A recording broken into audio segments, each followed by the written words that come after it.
Talk about a master plan. I mean, first of all, I'm glad alone that Pixies didn't end up throwing Erwin under the bus, and this was all a plan with him and Erwin all along. So I'm glad that Pixies is a true fucking vet and a true soldier. He ride or die, because in the end, he was even going to confess his crimes and everything. So I'm really glad that Pixies turned out to be a fucking true G of this shit. And overall, this chapter seemingly is the conclusion of this political arc of humanity versus humanity. So while it seems complicated, very simple chapter. In essence, Erwin was on trial, him and Pixies devised a plan, and ultimately their plan came to fruition to find out if the government actually gave a fuck about the people. And this kind of really does show that Erwin and Pixies truly care about the people, because their whole goal in all this wasn't like to just overthrow them or break free and kill the king or anything like that. It was to honestly see if the government cares about the people, especially on Pixie's part, because he was like, if he truly cares about the people and they go to help the people or whatnot, then I'll confess that this is bullshit. This fake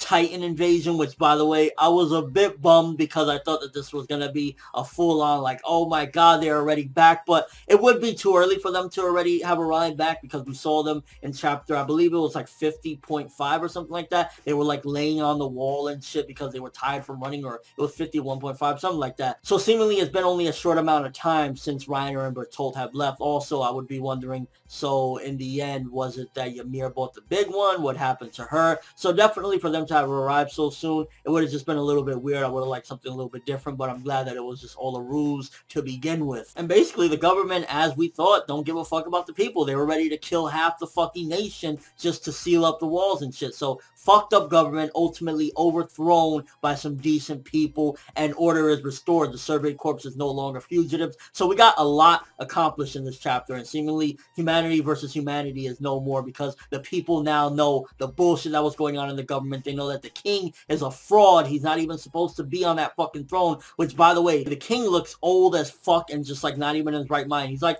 passing out while sitting on the chair. So either he's not even there and they're just using him as a prop to control the world, or he just really doesn't give a fuck. And also seemingly this is going to free Eren and Historia from being captured. Eren looking like he was on some ace shit, tied up right there. I was like, goddamn, poor Eren. And ultimately this chapter concludes the political aspects of, you know, humanity fighting against each other, this civil war, this silent civil war, so to speak, and it did good shit on that aspect. So now we can focus on the threat at hand, which is outside those walls, not within these walls. Although there's still a couple of people lingering around, like what's going to happen with Kenny? Is Kenny going to just start attacking? Is this a whole separate brigade that follows under not the king and not this government, but their own set of laws? So it still makes you wonder, is there still going to be more fighting under humanity, or is this truly it, with the king basically being overthrown in a sense? And how are they going to do it? Are they going to have immediately Historia come in and basically say, no, now you're sitting on the throne, we're going to tell the people the truth? And I'm glad that fucking asswipe decided to run Hanji's story, because if it wasn't for him running Hanji's story, they wouldn't get the faith of the people, and the people would just be looking at them like, oh, they're traitors. But now that the media has it out there, they basically portrayed the truth, which is good. And ultimately this chapter finally finishing up all this stuff and getting back to what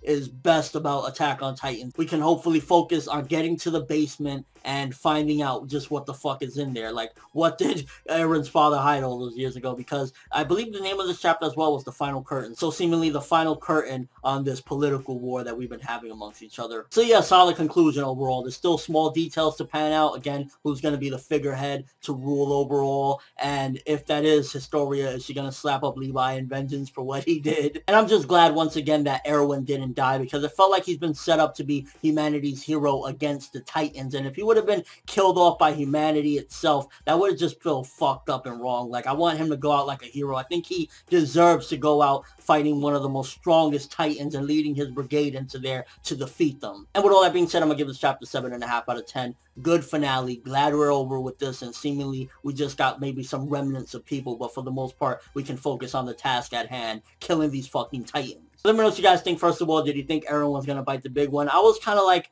it would be very ironic that the man that wants to protect humanity gets slayed by humanity, but I just feel like he's meant for something so much bigger, and at the same time, it's like, this guy is one of the most ruthless motherfuckers. He needs to have a bigger part in this story than just dying off at the hands of these people. And now that the government seemingly is going to be overthrown, what do you think is going to happen with Kenny? What do you think is going to happen with those people that were basically like these violent motherfuckers? Are they going to have to turn themselves in as well? And are they going to put Historia on the throne immediately? A lot of questions still to be answered, but ultimately, again, we're done with this part of the story. And your overall thoughts of the chapter. What did you think about this finale? But that's all I have for this review. Thanks for watching. Hope you enjoyed. If you liked anything I had to say or enjoyed the video, drop me a like. I'd greatly appreciate it. And if you haven't subscribed, if you could do so as well, that would be awesome. I'm ForneverWorld, and as always, people, have an awesome day.